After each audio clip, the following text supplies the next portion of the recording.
Natal. Enquanto você não recebe revelação, vai comemorando esse Natal comercial, esse Natal fisiológico. Enquanto você não recebe a revelação, vai comendo panetone, vai abraçando os irmãos. Enquanto você não recebe a revelação do Natal, vai fazendo o que o comércio manda fazer, porque Natal não é panetone, Natal não são comes e bebes, Natal não é festinha de fim de ano, não é churrasco, Natal não é nada disso, nada disso. Natal é Deus em carne e osso. Natal é Deus reconciliando consigo mesmo o mundo. É Deus, Coríntios capítulo 5, Deus estava em Cristo reconciliando consigo mesmo o mundo. Deus estava em Cristo reconciliando consigo mesmo o mundo. Natal é Deus em carne e osso. Não é o dia de dezembro. Não é o mês do ano zero, não é isso. Os estudiosos falam que a verdadeira data está errada, que deve ter sido entre 4 a 6 anos antes do registrado, deve ter sido de 4 a 6 anos do que está registrado, legalizado. Então pouco importa, por que a Bíblia fala tanto do nascimento de Jesus, da promessa cumprida, e não fala do dia, do mês, do ano?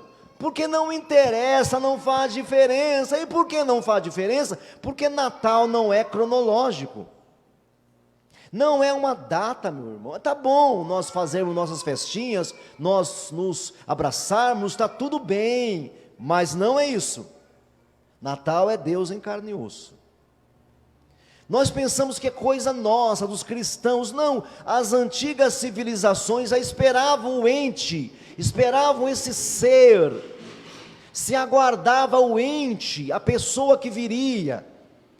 Lá no Antigo Egito, o faraó matou crianças, no objetivo de matar o Cristo. Lá, no antigo faraó, no Antigo Egito, o faraó tentou matar o Messias, porque falava-se de um libertador.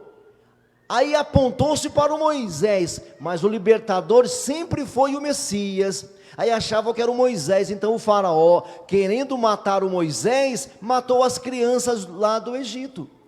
Isso aí, meu irmão, isso aí é 2000 anos antes de Cristo. Então não é uma data cronológica, é Deus em carne e osso. Lá no Gênesis nós temos o Natal, quando haja luz. Deus estava num ambiente deles, a Trindade estava lá, e para criar, teve que ter Natal. Natal é Deus criando você. Natal é Deus formando a gente. Quando Ele disse, haja luz, antes que houvesse sol, já pensou? Haja luz antes que houvesse sol, haja luz antes que existisse lua, haja luz antes que houvesse estrelas. Então que luz é essa? É Cristo, é Cristo, é Deus saindo. Isso é Natal, isso é Natal. Haja luz, haja porção seca, haja floresta, haja os mares e os rios, aquilo é Natal. Tudo bem que não é uma revelação boa, luz nunca é, luz não é uma revelação tão boa assim. A revelação plena, a revelação total, plena, é Jesus. Por isso o escritor aos Hebreus fala assim, que Jesus é a expressão máxima, plena do ser de Deus. Isso está lá em Hebreus 1, versículo 3. Ele é a expressão plena, máxima do ser Deus. Jesus, o Cristo, é a revelação melhor, mas já tinha a revelação anterior. Primeira revelação é luz, aí depois façamos o homem, ainda é revelação de Deus, façamos o homem, três verbos que nós não levamos em consideração, 3 verbos, façamos o homem, criou Deus pois o homem, formou pois Deus o homem. Percebe? 3 verbos. Nós invertemos os verbos, irmãos, por isso nós sofremos, por isso você fica nessa ansiedade, nessa depressão, porque antes de te formar, antes que você tivesse corpo, antes disso, Ele te criou, mas antes de te criar, Ele te fez. Por isso, antes de tudo, façamos o homem a imagem da nossa semelhança. Então você foi feito na vontade de Deus, meu irmão. Quem entender isso, nunca mais morre de depressão, nunca mais morre, não sofre mais. Quando você entender que antes que você fosse colocado no ventre da sua mãe, você foi planejado, você foi planejado por Ele. Isso é Natal. É Deus fazer você. Então façamos o homem primeiro. Versículo seguinte, Gênesis 1. Criou, pois, Deus o homem. Capítulo 2 de Gênesis.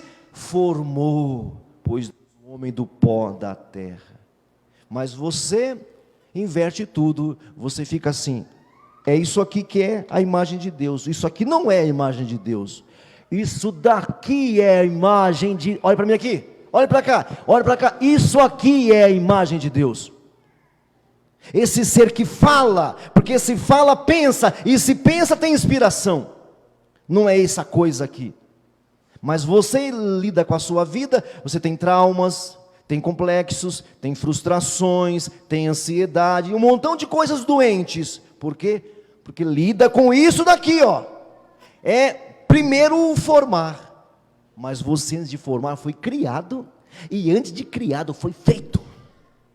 Façamos o homem, façamos o homem. Então você foi feito do façamos Deus.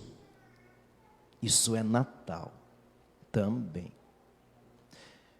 E aí façamos o homem, e falou: da semente da mulher virá um. Isso é Gênesis 3,15. Da semente da mulher sairá um, que dominará tudo, que terá todo o poder.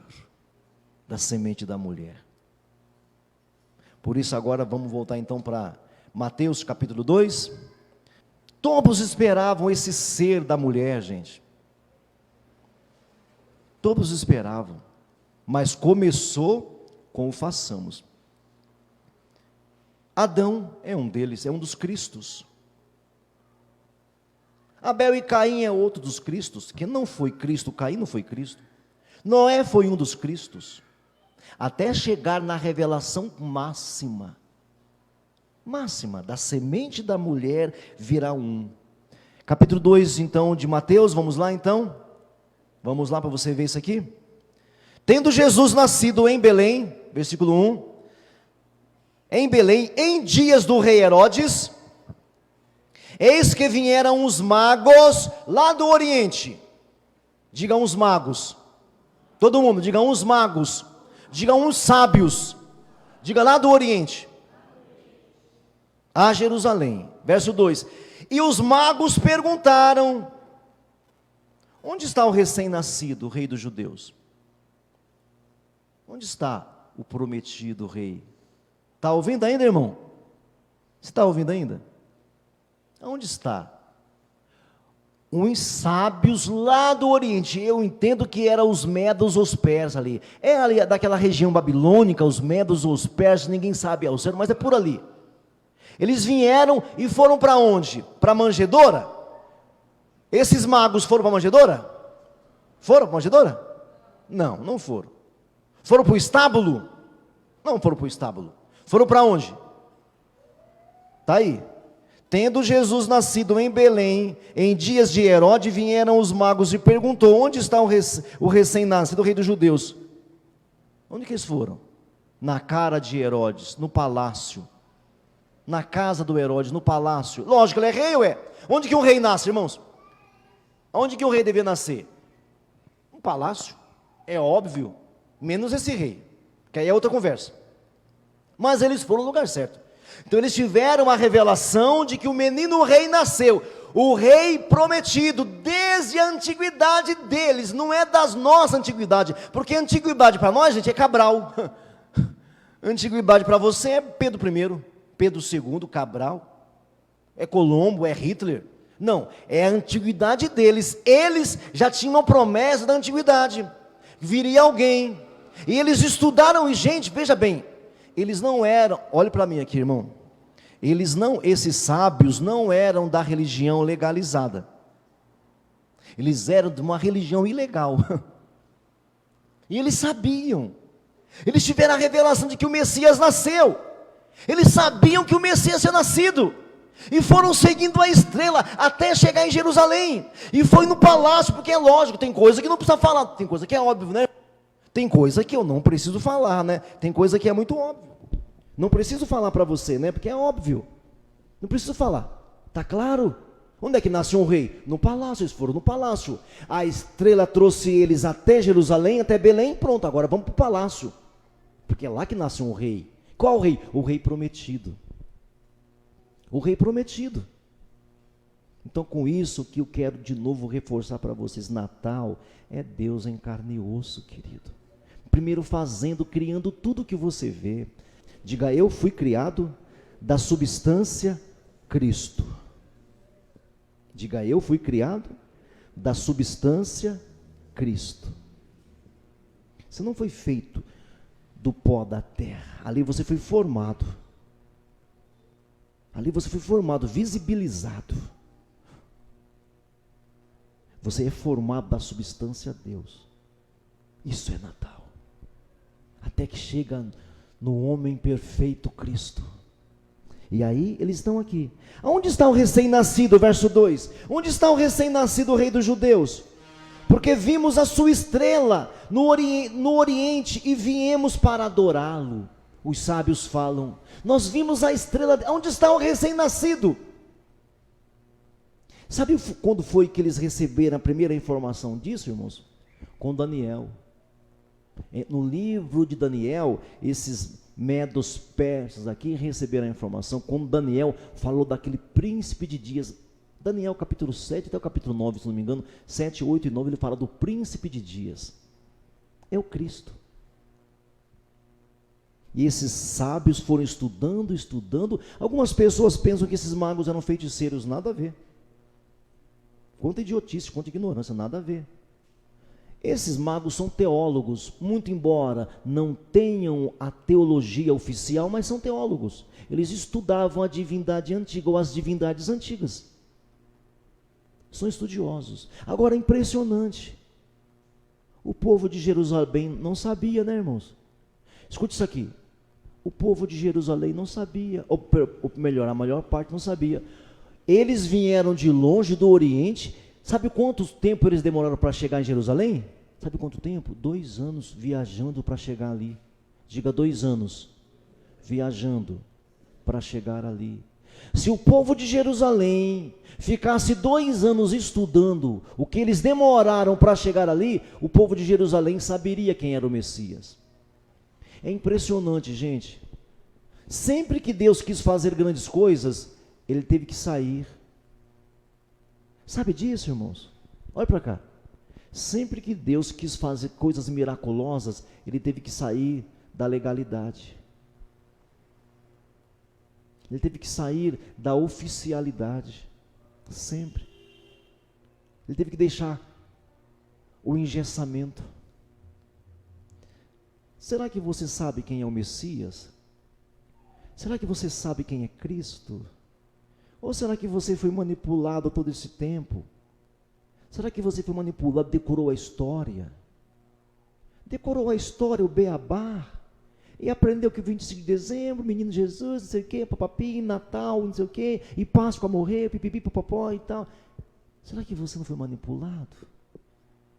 E não recebeu a revelação ainda? Pastor, mas o que eu faço, pastor, para ter revelação? Eu estou há 3 meses falando sobre isso. Fome e sede.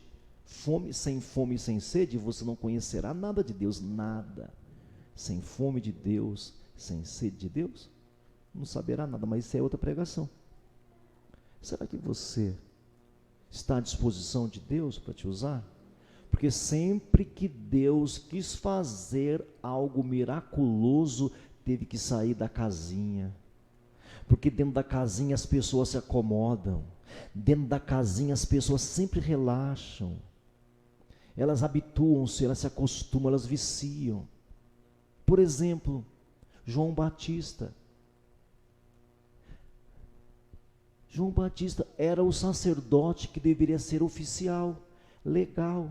Todavia, sabe onde é que João Batista pregava? Quem sabe aonde João Batista pregava? Fala para mim. Qual era o local de pregação de João Batista? Mais alto. Agora copia do seu irmão. Fala aí. Deserto. Tem algumas versões bíblicas que falam assim: voz que clama no deserto. Não é voz que clama no deserto, é voz de quem está clamando no deserto. Voz de quem estava clamando no deserto. Tinha alguém clamando no deserto, não era João. Quem que estava clamando no deserto? Deus. Sabe por que Deus estava no deserto, gente? Porque dentro da religião não tinha quem ele pudesse usar. Os sacerdotes de dentro da religião estavam todos corrompidos. Anás e Caifás eram corrompidaços. Mas Deus é que falava fora da legalidade, lá no deserto. E João foi lá. João foi chamado, foi atraído para o deserto. Aí sim, a voz de quem clama no deserto. Deus teve que usar um João lá na rua, lá no deserto. Sempre que Deus quis fazer coisas miraculosas, foi buscar fora da casinha. Que aqui nesse lugar, Deus não precise sair fora da casinha. Diga: eis-me aqui. Levanta sua mão direita. Diga: eis-me aqui, Senhor. Diga: Jesus, não precisa ir lá fora. Diga: eis-me aqui. Amém, irmãos? Os sábios vieram do Oriente. Do Oriente. 2 anos viajando. Quando eles chegaram aonde o menino estava, o menino já estava com 2 anos.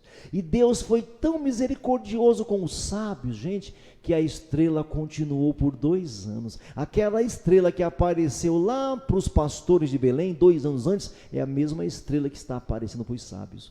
Mas continua. Verso 3. Tendo ouvido isso, a pergunta dos magos: onde está o rei dos judeus? Porque vimos a sua estrela no Oriente e viemos para adorá-lo. 3. Tendo ouvido isso, alarmou-se o rei Herodes. O rei Herodes ficou agitado. E com o rei Herodes, toda Jerusalém ficou assombrada, agitada, boquiaberta, espantada. Toda Jerusalém. Então o rei Herodes, convocando os teólogos legais, os teólogos legalizados, oficiais. Então o rei Herodes, convocando os principais sacerdotes e escribas do povo, indagava deles onde o Cristo deveria nascer. Pensou? Aí se cumpre aquela profecia, não sei se é do Isaías, não me lembro agora, do Jeremias: serei achado pelos que não me buscavam, e ignorado pelos que me buscavam. Serei achado pelos que não me buscavam, não sabiam de mim, não sabiam. Eu serei achado por aqueles que não me buscavam, não sabiam das Escrituras, eu serei achado por eles. Os teólogos de Belém, os estudiosos de Jerusalém, estavam ali e não sabia do menino. Aí quando o rei Herodes perguntou para eles, eles foram pesquisar.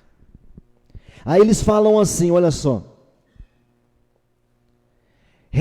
Versículo 5. Em Belém da Judéia, responderam eles. A promessa fala que em Belém da Judéia vai nascer o menino. Diga: então eles sabiam. Diga isso: então eles sabiam. Diga: eles sabiam que era em Belém. Meus irmãos, lá em Lucas conta a história de 2 velhinhos. Olha para mim aqui. Lá em Lucas conta a história de 2 velhinhos que ficava dia e noite no templo. Sabe fazendo o quê? Eu vou pregar sobre isso ainda, eu acho, não sei. Mas tinha 2 velhinhos lá no templo que dia e noite esperando o Messias. Percebe? Gente leiga esperando o Messias, e os doutores da lei dormindo em berço esplêndido. Eles sabiam que nasceria em Belém, eles não deveriam estar lá para recebê-lo? Mas quem acha que sabe tudo, não aprende mais nada. Quem acha que sabe tudo, não aprende mais nada. Quem acha que está são, não procura médico. Quem acha que já tem tudo, não pede mais nada. E eu estou aqui enxugando gelo, e estarei sempre enxugando gelo. Quem acha que sabe, não aprende mais. Esses estudiosos de Jerusalém não sabiam do menino, sabia onde ele nasceria, mas não sabia que tinha nascido, já fazia 2 anos, e os sábios vêm do Oriente para encontrar com o menino. O esperado das nações estranhas,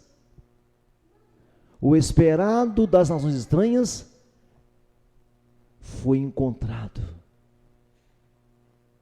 E aqueles da nação legalizada oficial não foram recebê-lo. Está entendendo, irmão? Não foram recebê-lo. Então marca no seu coração, Natal é Deus em carne e osso, é Deus em Cristo, é Deus se revelando, é Deus te perdoando, é Deus tentando se revelar a você. Que você não morra sem ter essa revelação especial. Que você não morra, irmão, sem ter essa iluminação. É muito triste, é muita mediocridade morrermos apenas sendo religiosos. É muita mediocridade. Em Belém da Judeia responderam eles, porque assim está escrito por intermédio dos profetas. Por intermédio dos profetas. Eles esperavam, tinha promessas. Havia promessas. Moisés falou disso. Abraão falou sobre isso. Jacó falou sobre isso. Samuel falou sobre isso. Josué falou sobre isso. Ele viu, ele encontrou com ele. Ele encontrou com Cristo guerreiro. Josué encontrou com ele. Que você não passe dessa vida sem ter os seus encontros com o Messias. Sem ter o seu encontro. Que o seu Natal não seja apenas no 25, porque 25 é tudo que não é. 25 de dezembro é tudo que não é. Que você não passe dessa vida sem encontrar. Como Moisés encontrou, Abraão encontrou, Isaac encontrou, Josué encontrou. Que você não passe sem encontrar. Porque Natal é Deus em nós. O Emanuel não foi falado por Mateus. O Emanuel foi profetizado por Isaías. O Emanuel, que quer dizer o Deus conosco. Diga Deus em mim. Diga Emanuel é Deus conosco. E como é que é o Deus conosco? É o Deus através de você e de mim. Isso é Natal. É Deus através de você e de mim. Isso é Emanuel, isso é Natal. É Deus em carne e osso. Deus não foi só carne e osso em Jesus. Jesus é um nome histórico. Cristo é um nome eterno. Mas Deus ainda tem Cristos aqui, irmãos. Natal é Deus em você, Cristo. Você é o Cristo de hoje. Você é o Cristo. Talvez você não seja o Jesus. Talvez você seja o João Cristo. Natal é Deus em carne e osso. Carne e osso é você. Carne e osso sou eu, somos nós. Natal é Deus se manifestando. Curva a sua cabeça, feche os seus olhos.